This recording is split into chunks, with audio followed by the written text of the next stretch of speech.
ओम नमो भगवते वासुदेवाय। ओम नमो भगवते वासुदेवाय।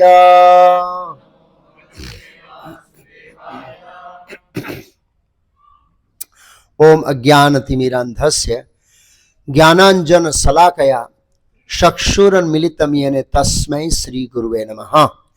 नमः विष्णुपादाय कृष्ण पृष्ठाय भूतले श्रीमते भक्ति वेदांत स्वामी नीति नामिने। नमस्ते सारस्वती देवे गौरवाणी प्रचारिणे निर्विशेष शून्यवादी पाश्चात्य देशतारिणे। श्री कृष्ण चैतन्य प्रभु नित्यानंद श्री अद्वैत गदाधर श्रीवास आदि गौर भक्तविंद। हरे कृष्णा कृष्णा कृष्णा हरे हरे, हरे राम राम राम। तो पिछला जो प्रवचन बाकी था वहीं से शुरू करेंगे 15 अप्रैल। तो हम चर्चा कर रहे थे उस समय ये जो नरसिंह भगवान का अवतार का जो पूरा कथा है, उस कथाओं से शिक्षा शास्त्रों में सभी प्रकार की कथाएं शिक्षाओं से भरी हुई है, और वो शिक्षाओं को ग्रहण करने से हमारा आध्यात्मिक जीवन में प्रगति होता है। तो हम वो चर्चा कर रहे थे, तो मैं याद करा देता हूं कौन कौन सी चर्चा किया, कहां से शुरू करना है। हिरण्यकशिपु से पहली चर्चा प्राप्त किया कि जो लोग आसुरिक वृत्ति के लोग होते हैं उनके पास ज्ञान तो बहुत होता है आत्मा का, परमात्मा का, लेकिन करते कुछ नहीं है, जीवन जीते नहीं है, उतारने का उद्देश्य नहीं है उसका। और दूसरा ये भी समझे कि हरि गुरु वैष्णव की कृपा से जो ज्ञान ग्रहण करते हैं उसका क्या होता है, साक्षात्कार होता है। तो एक साइड में हिरण्यकशिपु है, दूसरी साइड में प्रहलाद महाराज है।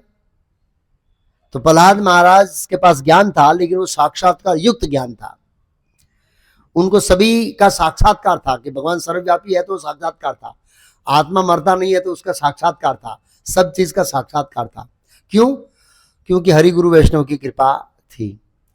दूसरा हम समझे हिरण्यकशिपु ने इतनी कठिन तपस्या क्या किया, लेकिन अंत हाथ में क्या आया, पराभाव तावद अबोध जाता न जिज्ञासितम आत्मतत्वम। आत्म तत्व की जिज्ञासा किए बिना हम जो भी तपस्या करते हैं, चाहे भौतिक सुख के लिए हो या किसी भी प्रकार की आध्यात्मिक सिद्धि के लिए हो या स्वर्ग सुख की कामना से किया गया तप हो, वो पराभाव तावद अबोध जिज्ञासितम न आत्म तत्वम, तो वो व्यर्थ है, वो पराजय हाथ में आएगा हमारे हृदय से। इसके बाद हमें वो ब्रह्मा जी से शिक्षा प्राप्त किया कि उल्टा सीधा वरदान नहीं देना चाहिए। चौथी शिक्षा थी कि हिरण्यकशिपु के पास भोगने के बहुत सारे साधन थे, फिर भी भागवत में लिखा वो असंतुष्ट था, क्योंकि भौतिक तत्वों से बनी चीजों से आत्मा संतुष्ट नहीं हो सकता है। ये साक्षात्कार का विषय है। जब तक साक्षात्कार नहीं होता है तब तक मन इस विषय को छोड़ेगा नहीं, लेकिन जब व्यक्ति को साक्षात्कार हो जाता है तब मन छोड़ देता है कि नहीं, अब ये संतुष्ट नहीं हो सकता। फिर हम प्रहलाद महाराज से शिक्षा ग्रहण किए कि कैसे शिष्टाचार का पालन करना चाहिए। पिता है, चरण स्पर्श कर सकते हैं, लेकिन भक्त नहीं है तो उसकी बात नहीं मान सकते, ये महत्वपूर्ण है से। फिर देवताओं से शिक्षा प्राप्त किया। देवता भगवान विष्णु के पास गए कि हिरण्यकशिपु परेशान कर रहा है। भगवान का परेशानी हिरण्यकशिपु नहीं है, परेशानी तुम्हारी सकाम भक्ति है, शुद्ध भक्ति करो और इस संसार से बाहर निकल जाओ। हिरण्यकशिपु मार दूंगा तो रावण आएगा, रावण को मार दूंगा तो कुंभकर्ण आएगा, कुंभकर्ण को मार दूंगा तो बलि मारा जाएगा, कोई न कोई असुर स्वर्ग में आएगा, और वो अनादिकाल से चलता है और इसके लिए पुराणों में पूरा इतिहास भरा हुआ है। तो वो समस्या नहीं है तुम्हारा हिरण्यकशिपु, समस्या है आप शुद्ध भक्ति नहीं कर रहे हैं, इसलिए मद भावम, मद दर्शनमी भूतानाम, मेरे शुद्ध भक्ति का अभ्यास करो। फिर हम प्रहलाद महाराज से शिक्षा किया कर रक्षति इति विश्वासो, कि भगवान रक्षा करेंगे, ये भी हमने चर्चा किया, पूर्ण विश्वास था उनको ऐसे। और सातवीं शिक्षा किया था हमने कि किस तरह से महात्माओं को सताने से सब कुछ विनाश हो जाता है। वैष्णवों को परेशान नहीं करना चाहिए, भगवान छोड़ेंगे नहीं, कहीं ना कहीं उसका बदला लेंगे भगवान। कई बार हो सकता है अभी नहीं बाद में, लेकिन हमारे कारण वैष्णव परेशान नहीं होना चाहिए, कहने का भावार्थ ये है। ये बहुत महत्वपूर्ण चीज़ है, किसी न किसी तरह प्रयास करना चाहिए अवॉइड करने के लिए। मैनेजरल दृष्टिकोण से हो, व्यवहारिक दृष्टिकोण से हो, या किसी भी दृष्टिकोण से हो, ऐसे तरह से वो श्लोक बोलते हैं वहां पर, आयु श्रेय यशो धर्म लोकानाम आशीष हंति श्रेयांसी सर्वणि पूछो महद विक्रतमः, इस तरह से। 8वीं शिक्षा प्रहलाद महाराज से लिया था कि प्रतिकूल वातावरण में भी भक्ति को टिका के रखना, ये हो गया था। और ये भी देखा है कि माँ बाप ज्यादातर स्वार्थ देखते हैं। हिरण्यकशिपु अपना स्वार्थ देख रहा था, वो अपने हित की सोच रहा था, प्रहलाद महाराज को अपने हित के बारे में सोच रहा था। इसलिए 9वीं शिक्षा से शुरू करना है। वो है वो बाल मित्र। कौन किसके बाल मित्र? प्रहलाद महाराज के जो संग में रहने वाले जो बाल मित्र है, उन्होंने प्रहलाद महाराज के संग का पूरा पूरा उपयोग किया। उन्होंने देखा कि प्रहलाद महाराज के अंदर राग द्वेष नहीं है, भेदभाव करने की वृत्ति नहीं है। और हमें एक चीज ध्यान रखना चाहिए कि भगवान के जो भक्त होते हैं ना, वो सुर असुर दोनों द्वारा वंदित होते हैं, मतलब उनका ऐसा गुण होता है। देखो नारद जी मथुरा गए थे, कंस से मिले, बड़ा स्वागत किया, आसन दिया बड़ा, ऐसा नहीं कहा है तू तो कृष्ण का भक्त, चल यहां से। उनसे ऐसा नहीं करता था, कृष्ण ऐसा करता था। उनका बड़ा स्वागत किया उसने, जो भी उसका शिष्टाचार था उन्हें पालन किया एक साधु की तरह। तो ऐसा चरित्र है। वो 6 गोस्वामियों के बारे में कहते हैं ना, क्या है? धीर अधीर जन प्रिय। जो धीर है और अधीर है, मतलब बौद्धिकवादी अधीर जनप्रिय है, उनके बीच प्रिय थे वो। तो भगवान के शुद्ध भक्त का ही लक्षण है कि सब उन्हें स्नेह करते हैं। इसलिए ये जो बच्चे थे, बालक, असुर बालक, वो प्रहलाद महाराज से स्नेह करते थे। इसलिए उन्होंने क्या किया, उन्होंने उनके संग का पूरा पूरा लाभ उठाया। उन्होंने देखा कि जीवन का लाभ हम प्रहलाद महाराज के संग करके उठा सकते हैं। तो यह शिक्षा मिलती है भक्तों के संग की। हमें भक्तों के संग का लाभ उठाना चाहिए, मैक्सिमम लाभ। कितना लाभ उठा सकते हैं हम लोग ऐसे। गुरु महाराज एक बार मायापुर में थे और प्रभुपाद जी उस समय प्रहलाद महाराज की शिक्षाओं के ऊपर सीरीज ऑफ लेक्चर दे रहे थे। एक दिन शाम को समय था, तो 3:30 बजे आसपास गुरु महाराज ने देखा प्रभुपाद जी के रूम के आगे भीड़ बहुत है। इसका मतलब प्रभुपाद जी ओपन दर्शन दे रहे हैं। तो महाराज को ऐसा लगा कि मैं रह गया। आप समझो ना, महाराज को ऐसा लगा मैं रह गया। क्या डिस्कस करते होंगे प्रभुपाद जी, क्या चर्चा करते होंगे। मतलब उस समय ऐसा एक मनोभाव था कि प्रभुपाद जी के एक एक शब्दों को मतलब ऐसे तड़पते थे भक्त लोग। क्या बोला, किसी को झाड़ा तो बोला किस लिए डांटा तेरे को, किसी की प्रशंसा किया, क्या बोले थे तेरे को, जानना चाहते हैं। और प्रभुपाद समय में ऐसा वातावरण था कि कोई मंदिर में पत्र आता है तो सब सेवा बंद और ऐसी मीटिंग होती है और सबके सामने प्रभुपाद जी का पत्र पढ़ा जाता था। इतनी वैल्यूबल, इतना रिस्पेक्ट था प्रभुपाद जी का, भगवान का शुद्ध भक्त होने के कारण। तो वो गुरु महाराज उसमें मतलब गुरु महाराज अपने आचरण से बताना चाहते कि वो प्रभुपाद जी के एक एक संग का लाभ लेना चाहते, एक एक मिनट का, जहां वो पब्लिक दर्शन देते हो, कुछ बात करते हो, कुछ चर्चा करते हो या कुछ प्रवचन देते हो, देना। और ऐसा तो था नहीं कि 4 बजे दर्शन देंगे, अचानक सब आ गए और भीड़ जम गई। तो गुरु महाराज लगा मैं रह गया। तो भक्तों के संग का ये भाव हमारे अंदर होना चाहिए कि संग का पूरा पूरा लाभ। कहते नारद उवाच अतः दैत्य सुतावर्य श्रुत्वा तद अनुवर्णितम जुगुहुर निर्बध्ये नानेव गुरुन शिक्षतम।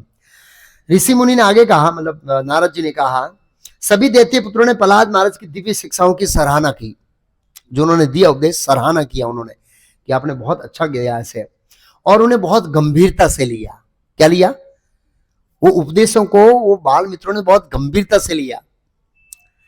कई बार हम लोग गुरु के उपदेश को और मतलब प्रभुपाद जी की शिक्षाओं को बहुत गंभीरता से नहीं लेते, लेना चाहिए हमें। इन्होंने गंभीरता से लिया। उन्होंने अपने गुरुओं चंड और अमर द्वारा दी गई भौतिकवादी शिक्षाओं को क्या कर दिया? अस्वीकार कर दिया।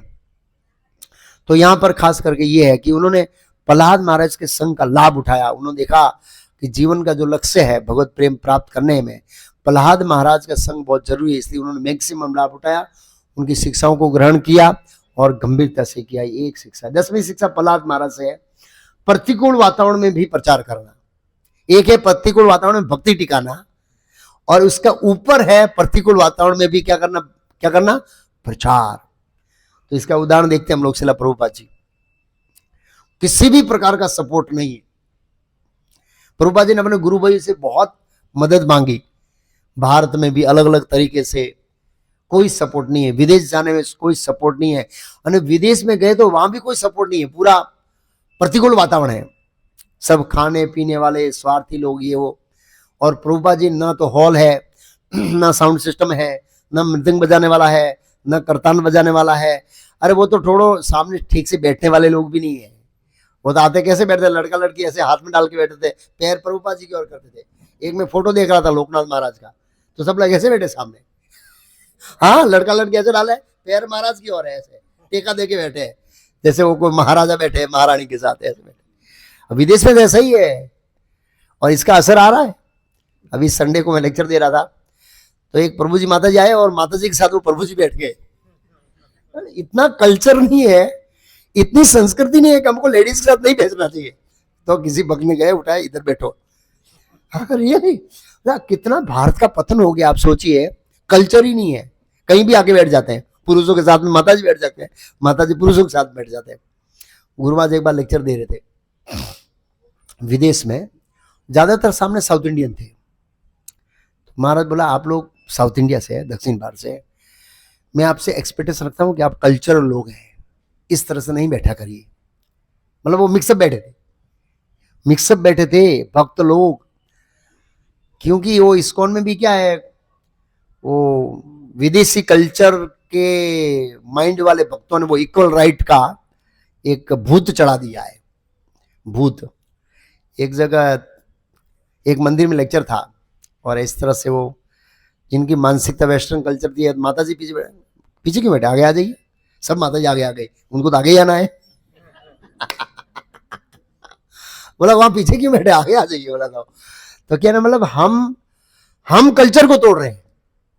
हम किसको तोड़ रहे हैं, कल्चर को तोड़ रहे हैं। तो ये वैदिक संस्कृति का एक एक जो अंग है, ये क्यों पालन करता था, इसका बड़ा साइंटिफिक रीजन है। लोग इसको नहीं समझ रहे हैं, इसलिए समाज के अंदर इतनी सारी समस्याएं, बहुत समस्या है। पारिवारिक समस्या आज बहुत बढ़ गई है, क्योंकि कल्चर मेंटेन नहीं हो रहा है, संस्कृति मेंटेन नहीं हो रही है।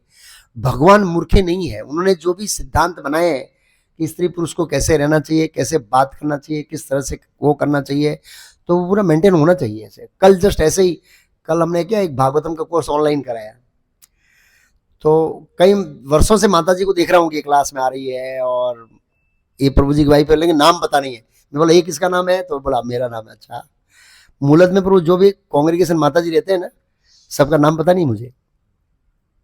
कैंपस में जो रहते हैं किसी माता जी का नाम पता नहीं, हाँ ये पता है ये दानपति की वाइफ है, और ये फलाना भाई, और उसका नाम पता नहीं है।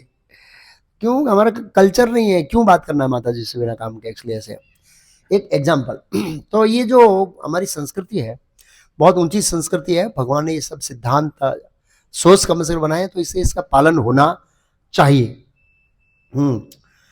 तो कहने का मतलब है प्रतिकूल वातावरण। प्रभुपाद जी को मैं बता रहा था, ऐसे न हॉल था, न साउंड सिस्टम थी, न प्रसाद बनाते, गार्डन के अंदर प्रभुपाद जी ने हमारा मूवमेंट शुरू किया।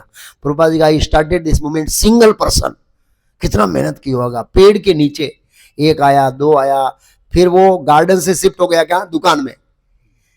हाँ 26 एवेन्यू वो दुकान थी, उसमें शिफ्ट हो गया, मैसलेज गिफ्ट। और दुकान में से धीरे धीरे धीरे धीरे धीरे धीरे आगे बढ़ते के आज इसको कहाँ पहुंच गया है, ये प्रभुपाद जी की कृपा है। इसलिए से भक्ति सिद्धांत महाराज के जीवन में देखते हैं, तो उस समय स्मार्त ब्राह्मणों का बोला बोल था, और भक्ति सिद्धांत महाराज शुद्ध भक्ति के पूरे क्या बोलते हैं, स्पष्ट वक्ता थे, इसलिए उनको वातावरण अनुकूल नहीं था। अरे यहां पर सोचिए कि उनको मारने के लिए ब्राह्मणों ने योजना बनाई। किसने बनाई? पुलिस वाले आए, महाराज आपकी हत्या होने वाला, भाग जाइए। बोला कैसे आपको पता?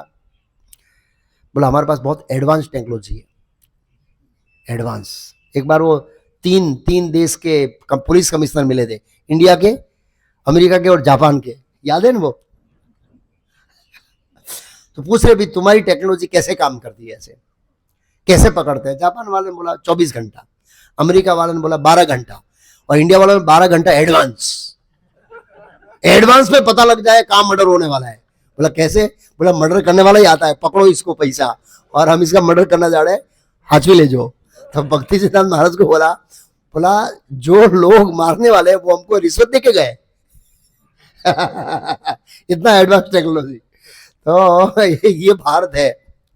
एक ट्रक के पीछे लिखा 100 में से 99 बेईमान, फिर भी मेरा भारत महान।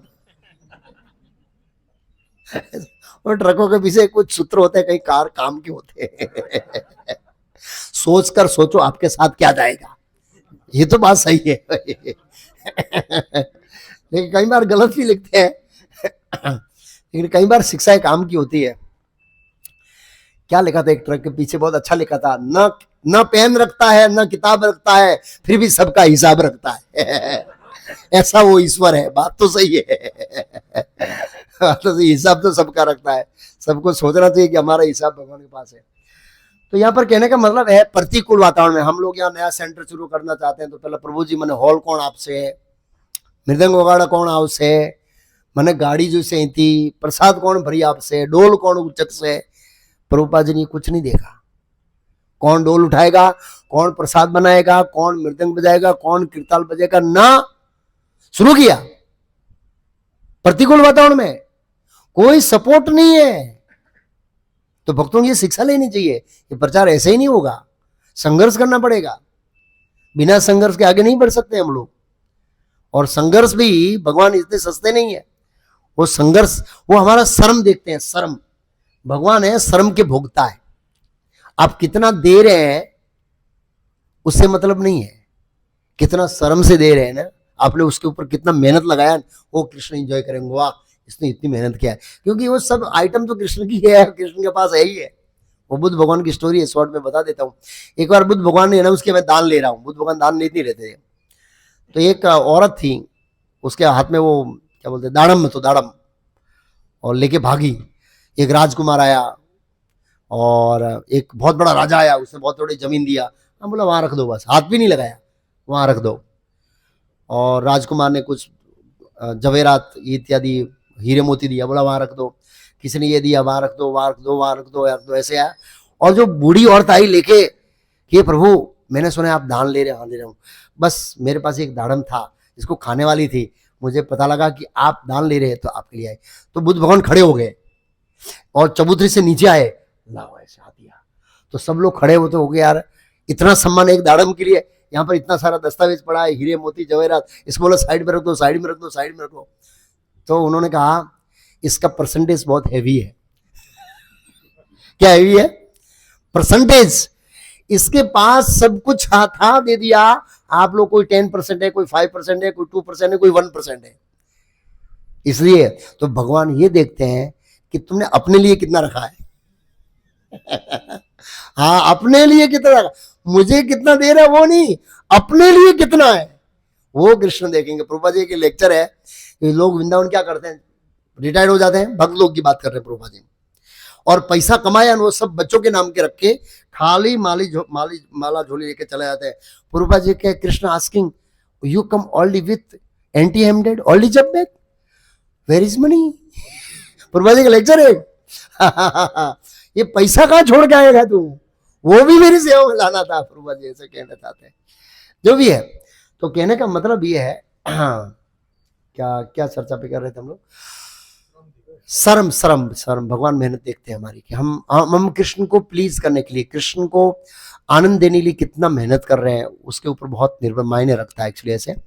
तो हमें ये प्रचार करने के लिए संघर्ष करना पड़ेगा। ऐसे प्रतिकूल वातावरण है, कोई मदद करने वाला नहीं है, सपोर्ट करने वाला नहीं है, निरुत्साहित करने वाले ऊपर से भी नीचे से भी, फिर भी हमारी स्पिरिट को तोड़ना नहीं है। प्रभुपाद जी का है प्रचार करने की स्पिरिट किसी भी परिस्थिति में टूटनी चाहिए नहीं, चाहे कितना भी परिस्थिति क्यों ना खराब हो जाए। ये बहुत महत्वपूर्ण है।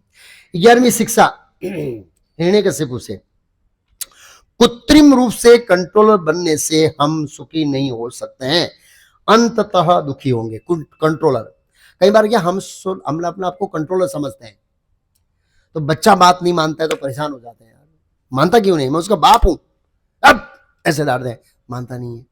घर वाले नहीं मानते हैं, नौकर नहीं मानते हैं, कई बार भक्त नहीं मांगते हैं। तो एक शिष्टाचार के अनुसार काउंसलर का ड्यूटी है कि उसको ध्यान रखा जाए दूसरे एंगल में। लेकिन कई बार ऐसा होता है कि हम सब कुछ कंट्रोल करना चाहते हैं, सब कुछ मेरे पूरा कुछ होना चाहिए, वो ऐसे। तो हिरण्यकशिपु क्या सब कुछ कंट्रोल करना चाहता था, पूरे तीनों लोगों का कंट्रोल बन गया, लेकिन वो कंट्रोल था नहीं, कंट्रोलर भगवान थे। लेकिन भगवान ने एक ऐसा बीज दे दिया कि उसकी हालत खराब हो गई। ऐसा व्यक्ति उसको दे दिया कि उसका अपना ही व्यक्ति उसके कंट्रोल में नहीं है। वो है प्रहलाद महाराज।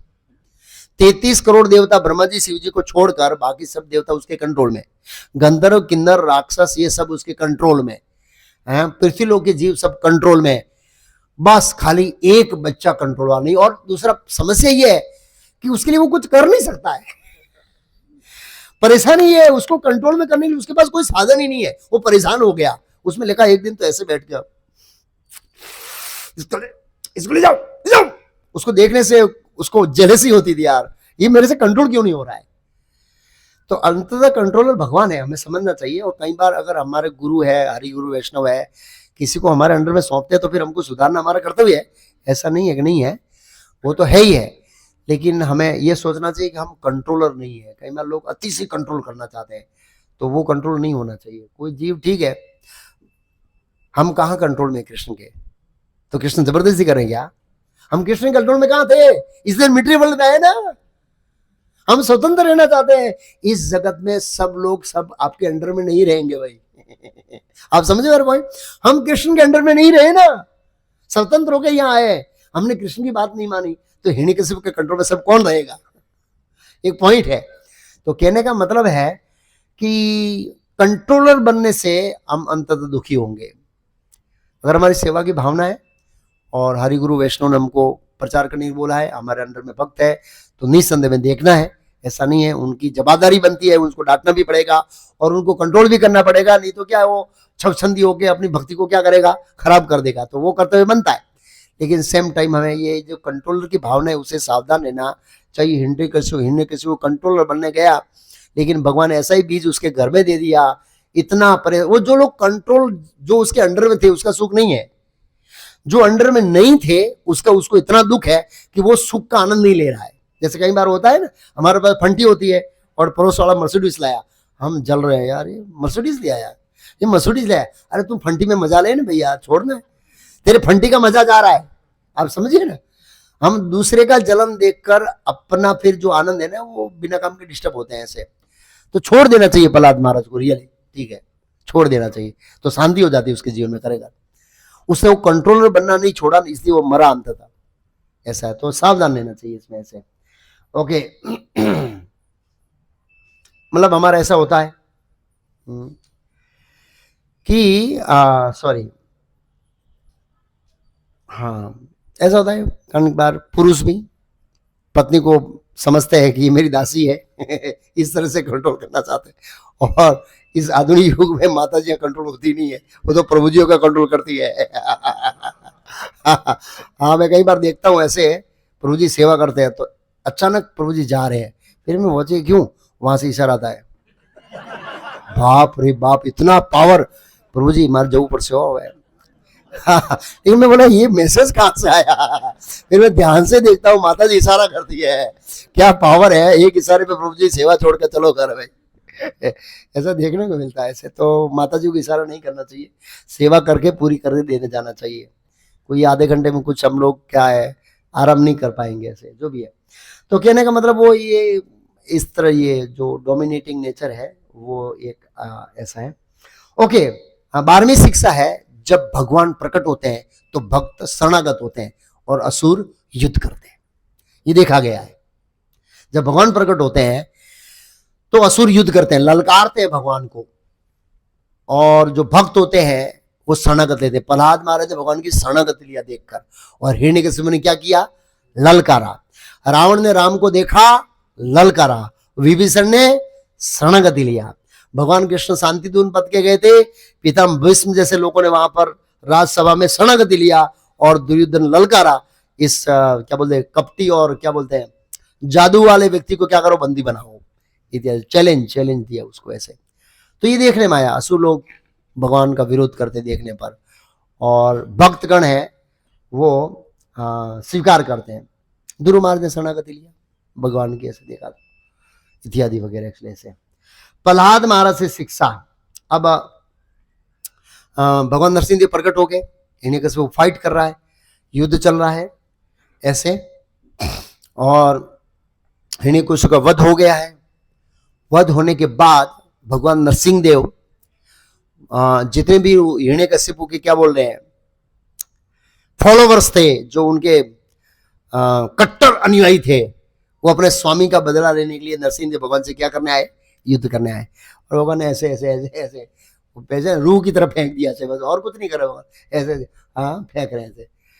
और उसके बाद भगवान जाके बैठे वो हिरण्यकशिपु की सिंहासन पर। तो आचार्य टीका करते हैं ऐसे कि हिरण्यकशिपु वैसे तो मेरा जय विजय भक्त है, उसने मुझे कुछ अर्पण नहीं किया है। तो असुर कोई भगवान को अर्पण नहीं करता है, लेकिन भगवान क्या करते हैं, वो जबरदस्ती से ले लेते हैं। तो देखो भगवान को प्रेम से अर्पण कर देना चाहिए, नहीं तो फिर लास्ट में भगवान जबरदस्ती करेंगे भक्त के ऊपर कृपा करने के लिए। तो भगवान जाके बैठ गए, हाँ कम से कम आसन तो उसने अर्पण किया मेरा। मतलब उसमें एक जगह ऐसा लिखा है कि उन्होंने इतनी कठिनाई से ये आश्रम क्या बोलते प्राप्त किया, हिरण्यकशिपु ने तपस्या किया, वो ऐसे आसन नहीं मिला, धुआं निकल गया यहाँ से, अग्नि निकल गई, अग्नि आप सोचिए इतनी तपस्या। तो उसने शर्म करके अर्जित किया है, इसलिए भगवान उस पर बैठे और उसको स्वीकार किया, किस दिया। तो जगह भगवान वहां बैठे थे, तो भगवान के नजीक जाकर भगवान को शांत करने के लिए सभी देवताओं ने स्तुति किया, लेकिन कोई असर नहीं हुआ, कोई असर नहीं हुआ। भगवान ब्रह्मा जी समझ गए कि एक व्यक्ति है जो भगवान को शांत कर सकते हैं, कौन, प्रहलाद महाराज। तो प्रहलाद महाराज पीछे थे, क्या थे, पीछे। ब्रह्मा जी पीछे गए, आगे आओ। और फिर उन्होंने कहा कि उन्होंने कहा कि जाओ और भगवान को शांत करो। तो ये शिष्टाचार है। प्रहलाद महाराज को पता ही था कि नरसिंह देव भगवान मेरी प्रार्थना शांत हो गई, लेकिन उन्होंने शिष्टाचार का पालन किया कि इतने बड़े बड़े सीनियर लोग देवता आ गए हैं तो हमें पीछे रहना चाहिए। और उनकी आज्ञा की इंतजार कर रहे थे। ऐसा नहीं अल्लाह તમે હું કરો, આટલા મોટા બ્રહ્મા દેવતા તમે હું કરો સારા, ખબર નહીં પડતી, આટલી પ્રાર્થના કરી કે અસર જ નહીં, મને ખબર હતી કે અસર થવાની જ નહીં, તમારે ચાલવાનું જ નહીં, કે હારા શુદ્ધ ભક્ત જ નથી તમે બધા, બધા સકામ ભક્તો છો હારા ના, नहीं बोले, नहीं बोले। ये शिष्टाचार है कि बड़ों की आज्ञा होने पर आगे चलना चाहिए। ऐसा नहीं लाओ मैं कीर्तन लीड करूं, मैं आरती गाऊंगा, ऐसा नहीं। कई बार कोई भक्तों को बुरा लग जाता है, मैंने आरती गावा नहीं आपी, मैं कह अरे यार आ तो कोई वस्तु थी, मैंने आरती उतारवा ना आपी। बड़ों की आज्ञा के अनुसार चलना चाहिए। प्रहलाद महाराज हमें शिक्षा दे रहे हैं, ये बहुत जरूरी है। आज्ञा का वेट करना चाहिए, जब आज्ञा दे तो आगे चलना चाहिए। भगवान रामचंद्र का देखिए, विश्वामित्र मुनि भगवान रामचंद्र को धनुष से तोड़ने के लिए मिथिला नहीं ले गए थे। उनको क्या बताया था कि राजा जनक के वहां एक फेस्टिवल हो रहा है, उत्सव बहुत बड़ा, उस उत्सव में बहुत बड़ा धनुष है वो बाहर आएगा, उसको देखने के लिए जा रहे हैं हम लोग। इस तरह से भगवान रामचंद्र को ले गए और भगवान रामचंद्र वहां बैठे और बड़े बड़े महारथी आए और उन्होंने अपना जो भी उठाने का प्रयास किया। भगवान राम के ऊपर कोई असर नहीं है। भगवान ने सोचा नहीं था लीला में कि मुझे भी ये उठाने का प्रयास करना है, ऐसा सोचा नहीं था, क्योंकि उनको विश्वामित्र में हमको देखने जाना है, पार्टिसिपेट है। एज हम क्या पार्टिसिपेट मतलब भाग लेने जा रहे हैं, स्वयंवर में नहीं, उत्सव को देखने के भाग लेने जा रहे हैं, ऐसा था एक्चुअली।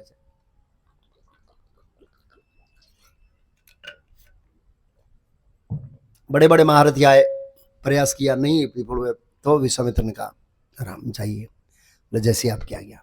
भगवान शिष्टाचार से बता रहे हैं कि हमें बुजुर्गों की आज्ञा क्या करना चाहिए, पालन करना चाहिए, सीनियर भक्तों की आज्ञा का पालन करना चाहिए, शिष्टाचार है।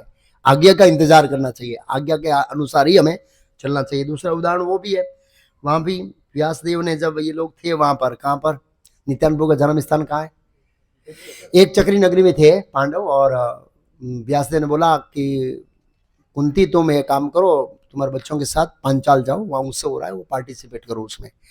तो उत्सव देखने के लिए अर्जुन इत्यादि गए थे। वो तो ब्राह्मण के वेश में थे और वह स्वयंवर तो क्षत्रियों का था। और देखे बड़े बड़े लोग महारथी नहीं उठा पाए, तो भगवान ने इशारा किया, वो तो समझ गए तो अर्जुन है कि तुम आगे किया भगवान ने। तो फिर अर्जुन गया, ऐसे नहीं गया अर्जुन, ऐसे वो तो देखने के लिए गया था क्या हो रहा है, ब्राह्मण है, भिक्षा में दान लेके आएंगे, तो दान लेने के उद्देश्य से आए थे। तो ऐसा देखने में को मिलता है कि ये शिष्टाचार का क्या होना चाहिए, पालन होना चाहिए। तो यहाँ पर प्रहलाद महाराज ने शिष्टाचार का पालन किया। और प्रहलाद महाराज ने दूसरी आज्ञा ये किया, ब्रह्मा जी की आज्ञा का पालन किया। तो आप जैसे बोलेंगे मैं प्रयास करूंगा, क्या करूंगा, मैं प्रयास करूंगा। ये बहुत महत्वपूर्ण गुण है। अगर कोई हमें आज्ञा देता है तो उसका पालन करने का प्रयास करना चाहिए और अपने आप से कुछ नहीं करना चाहिए और सीनियर भक्तों के गाइडेंस में रहना चाहिए। प्रहलाद महाराज की शिक्षा, जिस भाव में हम हैं उसी भाव में भगवान हमारे साथ आदान प्रदान करते हैं।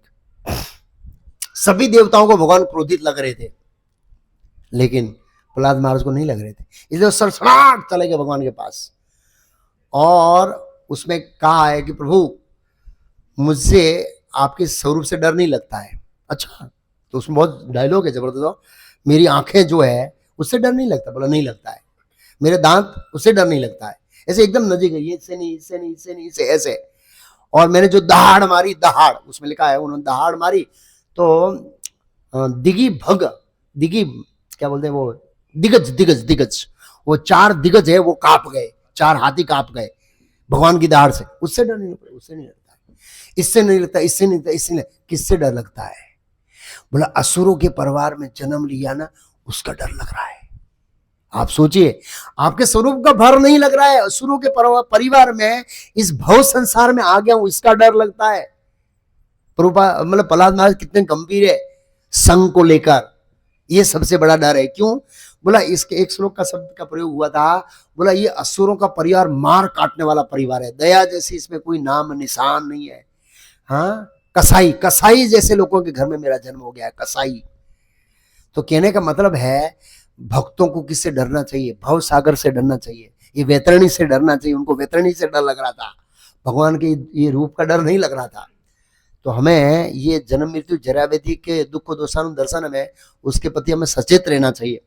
तो प्रहलाद महाराज को डर नहीं लग रहा था, कोई नाखूनों से नहीं, इससे नहीं, किसी से भी नहीं डरते थे वो ऐसे।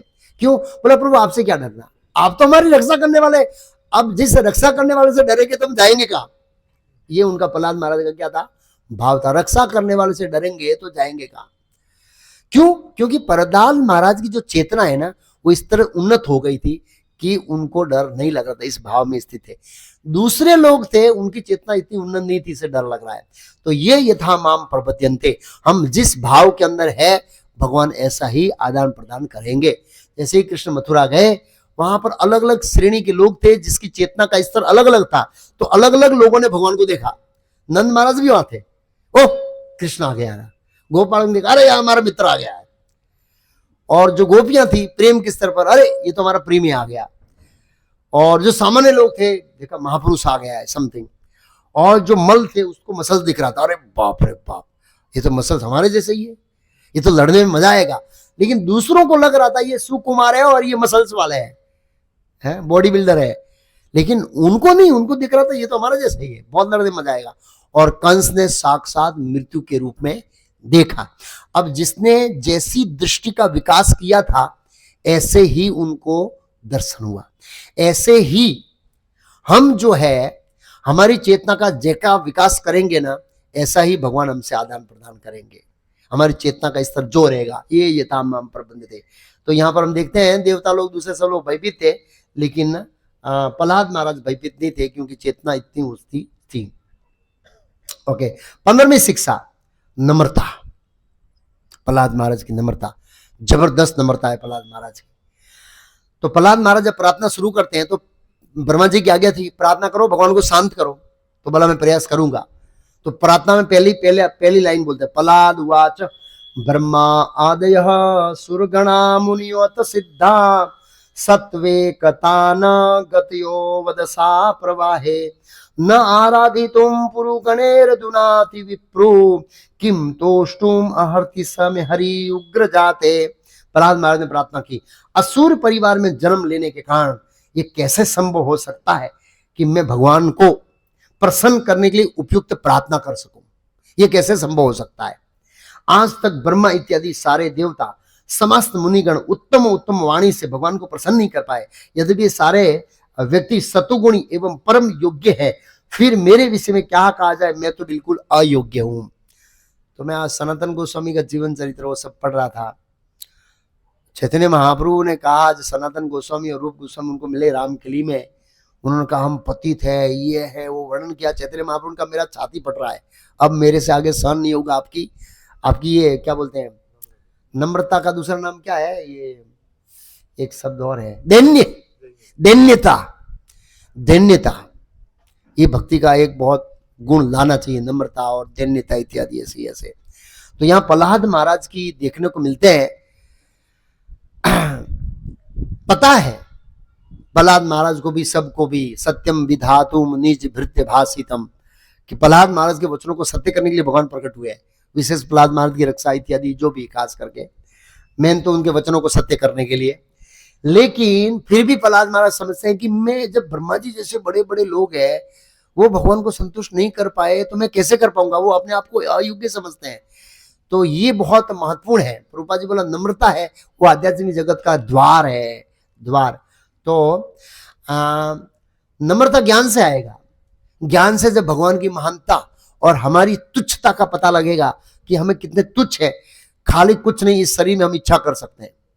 क्या कर सकते हैं शरीर में? इच्छा। बाकी सब कुछ परमात्मा अरेंज करते हैं। तो ये जब ज्ञान होता है तब वास्तव में नम्रता आती है। तो ये एक क्या बोलते हैं, सिद्धांत है। प्रहलाद से 16वीं शिक्षा, प्रार्थना में गुरु के प्रति कृतज्ञता, ये बहुत महत्वपूर्ण है। हमें कभी नहीं भूलना चाहिए कृतज्ञता।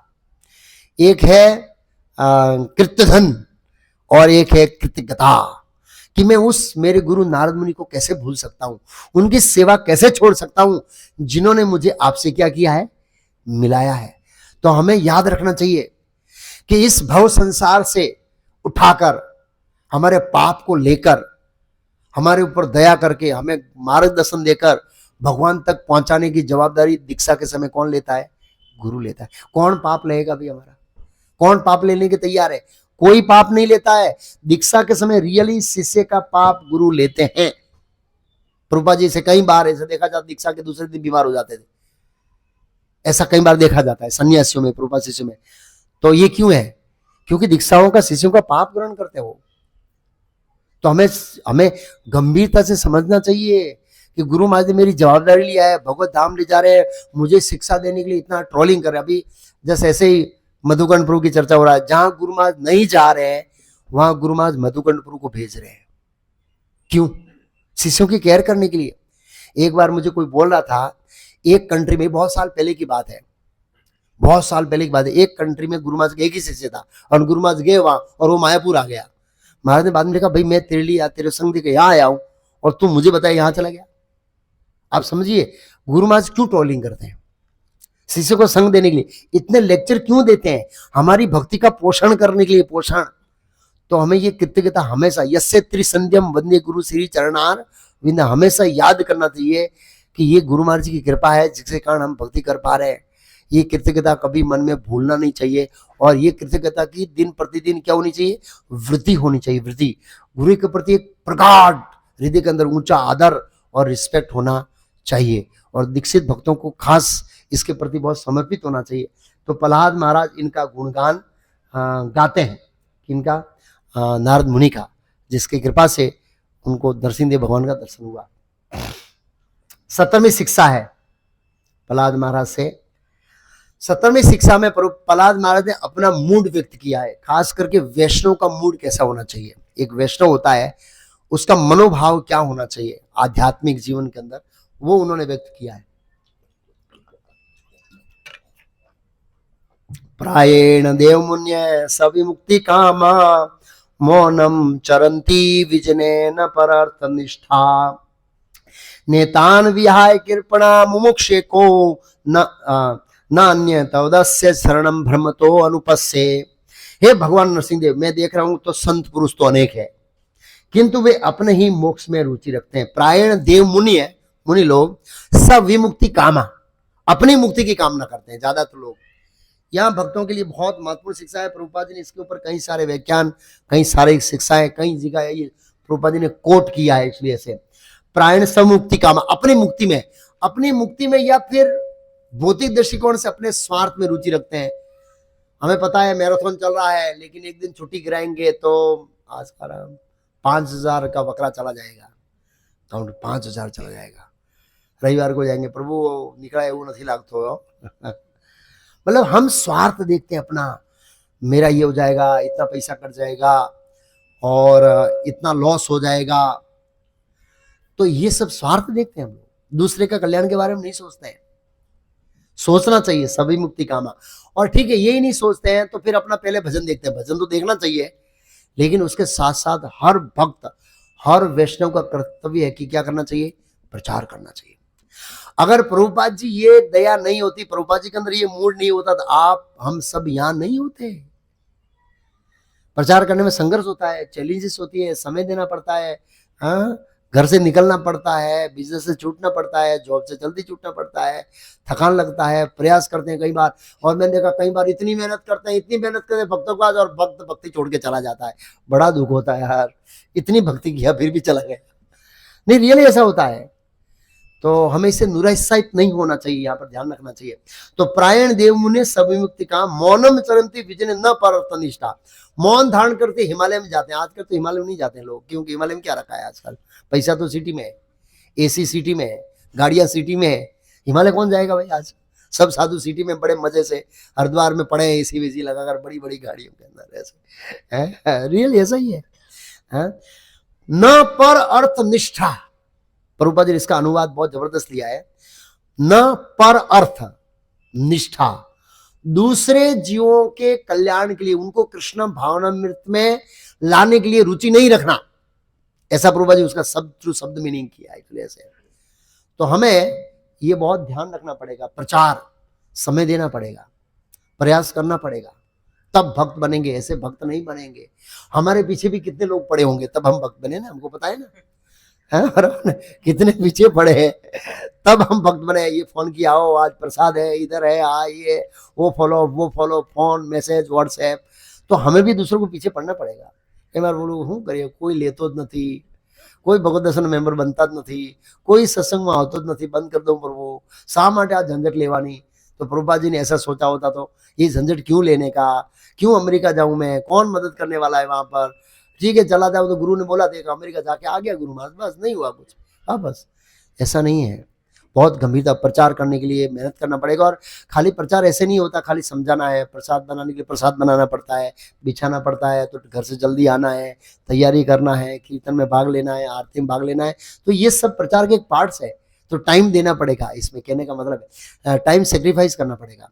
ये बहुत महत्वपूर्ण है। ज्यादातर हम लोग दान दे देते लेकिन टाइम नहीं देते, हाँ, समय नहीं देते प्रचार के अंदर। बुक डिस्ट्रीब्यूशन है या इस तरह से नए सेंटर खोलने हैं तो बड़ा समय देना पड़ता है, तब खुलता है। तो ये हमें प्रहलाद महाराज से शिक्षा लेनी चाहिए, खास करके इसलिए ऐसे आगे। दूसरा प्रहलाद महाराज न अन्य तौद शरणम भ्रमत अनुभव से। एक चीज प्रहलाद महाराज के हृदय में एकदम कॉन्सेप्ट क्लियर था, क्या?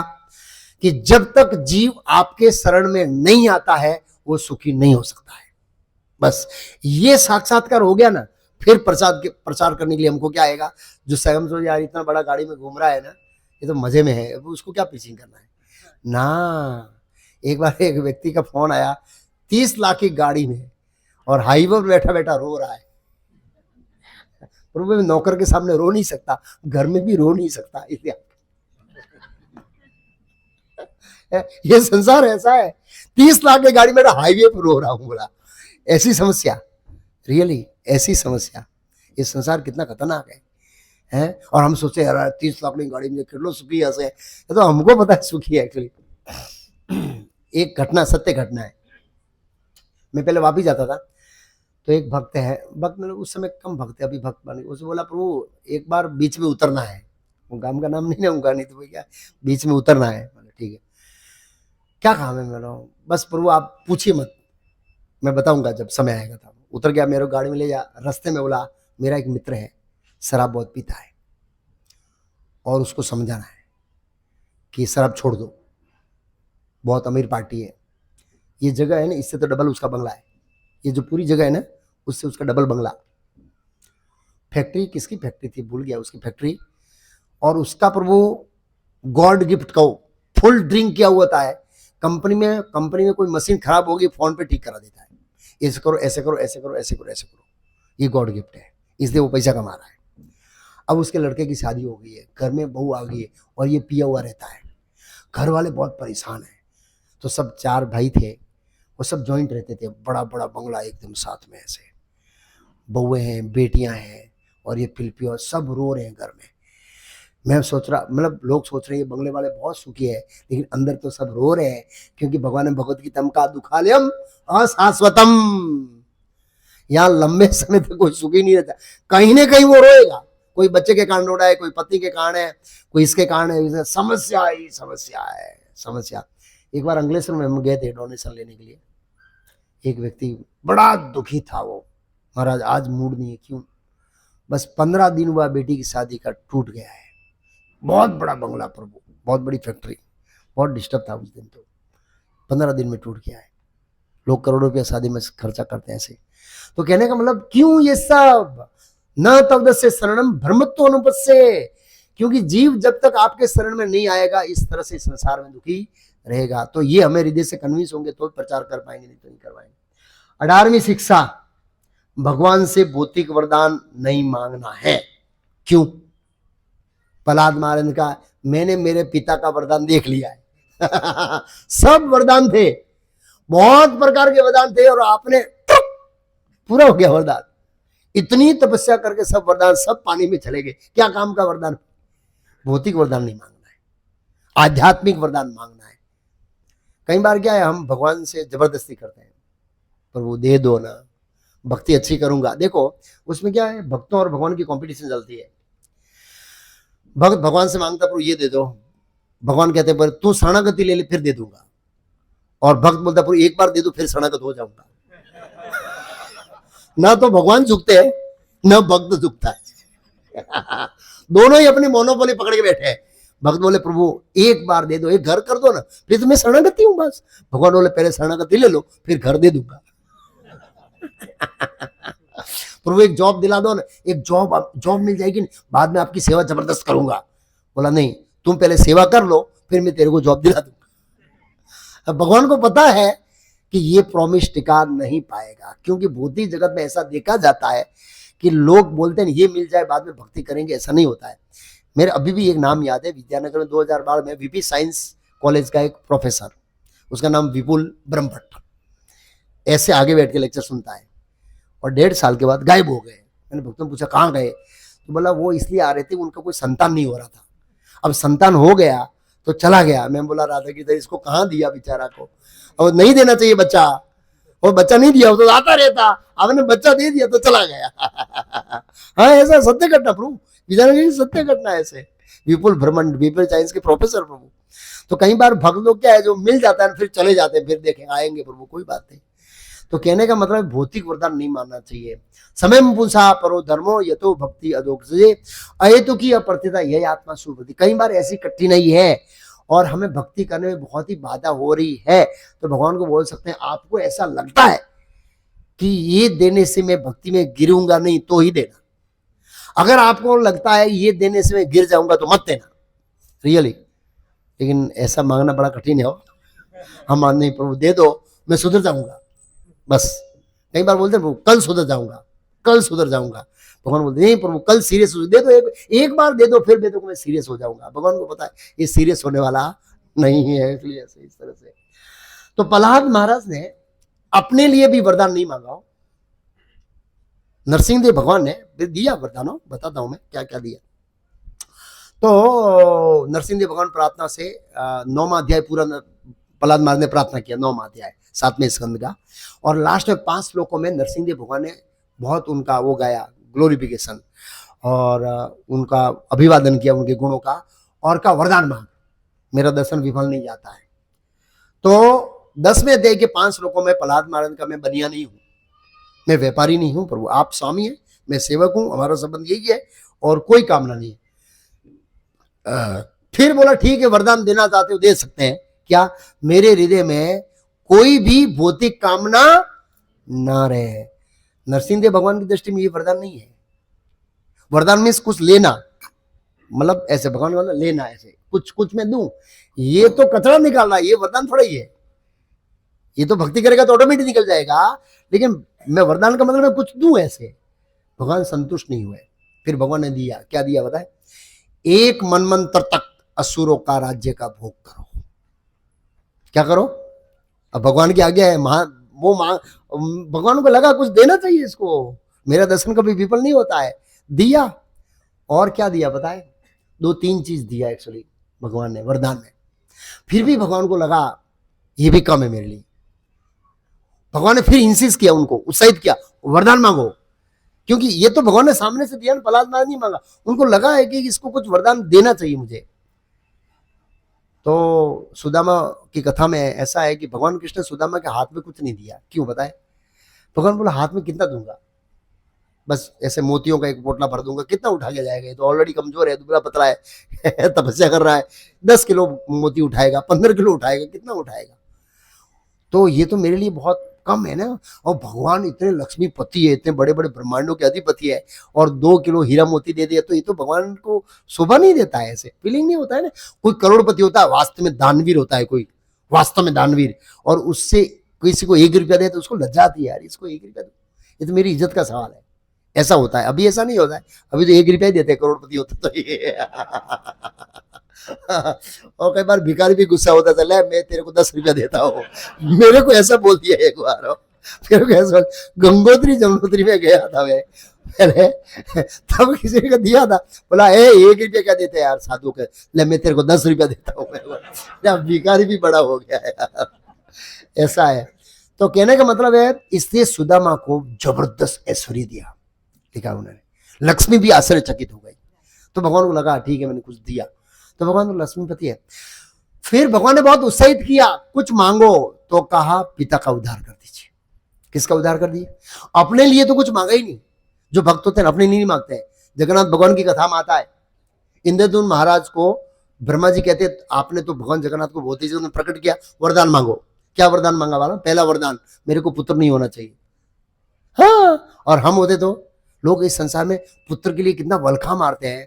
मैं बोला कई बार भक्त होते हैं, एक भक्त दीक्षित भक्त मेरे पास आया, पुत्र नहीं हो रहा है। एक ज्योतिष से बोला शिव जी की उपासना करो हो जाएगा, क्या करूं प्रभु? मैं बोला शर्म नहीं आती तेरे? अरे दीक्षित भक्त होकर शिव जी की उपासना के बारे में मुझे पूछ रहा है, इसका मतलब करने की इच्छा है, कृष्ण के ऊपर विश्वास नहीं है। मारो मेरा को भी जो इच्छा तुम्हारा, जबरदस्ती क्यों कर रहे? अगर जबरदस्ती करेंगे चित्रकेतु महाराज जैसा होगा। भगवान पहले दे देंगे, बाद में क्या नहीं ले लेंगे। तो भगवान से जबरदस्ती नहीं करना चाहिए, क्योंकि भगवान फिर दे देंगे जबरदस्ती, लेकिन फिर लेंगे ना तो कष्ट बहुत होगा। तो कहने का मतलब ये है कि अपने लिए नहीं मांगा उन्होंने। फिर ब्रह्मा जी को दूसरा वरदान मांगो। दूसरा वरदान क्या मांगा पता है? दूसरा वरदान अपने लिए नहीं मांगा, मंदिर 24 घंटे खुला रहना चाहिए। तीसरा वरदान कि भगवान को हाथ धोएगा, हाथ सूखेगा, दूसरा भोग लगना चाहिए, मतलब भोग के बाद भोग के बाद। 3 वरदान, अपने लिए कुछ नहीं मांगा। तो ये वैष्णव ऐसे होते हैं। तीसरा उदाहरण कुरेश का, रामानुचार्य के शिष्य कुरेश, जिसकी वो शिव भक्त राजा ने आंखें फोड़ दी थी। तो रामानुचार्य को मिले बहुत समय के बाद, बोले जाओ श्रीरंगम भगवान आपको वरदान देना चाहते हैं। तो जाके भगवान को आए, प्रभु अगर आप वरदान देना चाहते हैं तो जिस राजा ने मेरी आंखें फोड़वाई ना उसको क्षमा कर दीजिए, उसको क्षमा कर दीजिए आप। थोड़े समय के बाद रामानुचार्य मिले को, तुम रंगनाथ भगवान के पास गए नहीं? बोला गया ना। तो आंखें, तो वो तो समझ गया ना शिष्य है, गुरु क्यों भेज रहा है, आंखों के लिए भेजा। बोला मैंने वो राजा के लिए क्षमा याचना कर दिया, जाओ दूसरी बार जाओ। दूसरी बार गए, बोला प्रभु जिन सिपाहियों ने राजा की मेरी आंखें फोड़ी उसको क्षमा कर दो, वो तो राजा के दास थे, उनका जो अपराध हुआ आप माफ कर दीजिए। फिर तीसरी बार मिले और कहा तुम रंगनाथ के पास नहीं किया? बोला गया ना। आंखें नहीं आएगी, वह आशीर्वाद नहीं दिया, वो आंखें फोड़ दिया था ना वो। तो बोला जिन सिपाहियों ने मेरी आंखें फोड़ी उनको क्षमा याचना के लिए। फिर अब बोलना पड़ा ये आंखें तेरे लिए जरूर नहीं, लेकिन मेरे लिए प्रचार करना है मुझे। जैसे चैतन्य महाप्रभु सनातन गोस्वामी को बोला तो ये शरीर आत्मा तक तेरा नहीं है, मेरा है, और मैं इसके माध्यम से बहुत सारा संसार का उद्धार करना चाहता हूं, और तू मरने की सोच रहा है। तो चैतन्य महाप्रभु ने फिर अपना भाव बदला। ऐसे ही कुरेश ने जाके कहा हे प्रभु अगर ये वास्तव में आंखें गुरु के सेवा में लगने वाले दीजिए, बाकी मेरे तो कोई काम नहीं, भक्ति तो चल रही है, भक्ति तो चल रही है। और हम कुरेश की जगह होते तो क्या करते हैं? अरे प्रभु उसको वैष्णव अपराध लगा है, उसको मुक्ति देना नहीं, उसका आंख फोड़ दीजिए। हाँ ऐसा होता है। लेकिन ये महान वैष्णव होते हैं, बदले की भावना नहीं रखते हम। कितना ऊंचा भाव है, अपने लिए वरदान नहीं, अपने लिए बदले की भावना नहीं। युधिष्ठिर महाराज अदास शत्रु, आप सोचिए 13 साल तक पूरा जीवन धृतराष्ट्र महाराज ने कष्ट दिया, उसी राजा का चरण स्पर्श करते थे युधिष्ठिर महाराज। तो ये महान लोग ऐसे ही महान लोग नहीं बने, बड़ा देवी गुणों से सब युक्त है, भगवान के मान भक्ति है, ऐसा कर सकते हैं, और कोई नहीं कर सकता है। द्रौपदी के सोते हुए 5 पुत्रों को मार दिया और द्रौपदी का नहीं, ये ब्राह्मण पुत्र है, गुरु पुत्र है, आपने इनसे शिक्षा लिया है, आप ऋणी है, इसको छोड़ दीजिए। ऐसे तो ये सब भक्तों के अंदर देवी गुण होते हैं। ऐसे तो प्रहलाद महाराज ऐसे हैं, दूसरे जीवों की कामना सोच रहे हैं। बोला प्रभु मैं तो आपकी कृपा से हूँ, लेकिन ये मूर्खे लोग हैं इस संसार में हैं। प्राय देवमुनि सवमुक्ति कामा मौनम चरंती विजन न परतन सा नेतान व्याय कृपणा मुमुक्षे को। मैं इनके लिए चिंतित हूँ, कृपण लोगों के लिए जो इस संसार में भौतिक सुख के पीछे लालसा के कारण दौड़ रहे हैं, इसके लिए मैं चिंतित हूँ, इनका उद्धार करना चाहता हूँ मैं। तो कहने का भावार्थ यहाँ पर प्रहलाद महाराज कितने दिव्य गुण है। तो हमें इस तरह से अपनी भक्ति का पोषण करने का प्रयास करना चाहिए और प्रहलाद महाराज से ऐसी शिक्षाएं हमको ग्रहण करनी चाहिए। हरे कृष्णा। तो ये 18वीं शिक्षा थी, भगवान से भौतिक वरदान नहीं मांगना चाहिए। भगवान को न धनम न जन्म न सुंदरीम कविताम व जगदीश काम्ये मम जन्मनि जनिश्रेय भवतात् भक्ति अहितु की तई। एक भक्त ने पूछा प्रभु जी मेरे शादी करना, घर में जाऊंगा, ये श्लोक बोलूंगा नहीं बोलूंगा? मैं बोला बोलो ना भाई, लेकिन अब वो कंफ्यूज हो गया। भगवान बोले यार तो सुबह इस शिक्षा अष्टक में नाम बोलता है, फिर बोलता है मुझे घर में जाना, अब मैं क्या करूं? नहीं, तो भगवान भी जानते हैं ना, भगवान थोड़ी पता नहीं है, भगवान को ऐसे बोलना चाहिए। सुंदरी का भोग करने के लिए नहीं, लेकिन गृहस्थ आश्रम में भक्ति करने के लिए हमें इस आश्रम में, इसका मनोभाव ऐसा होना चाहिए ऐसे। तो इस तरह से बहुत सारी शिक्षा है, तो हमें इस तरह से ग्रहण करना चाहिए। हरे कृष्णा। एग्जैक्ट 9:30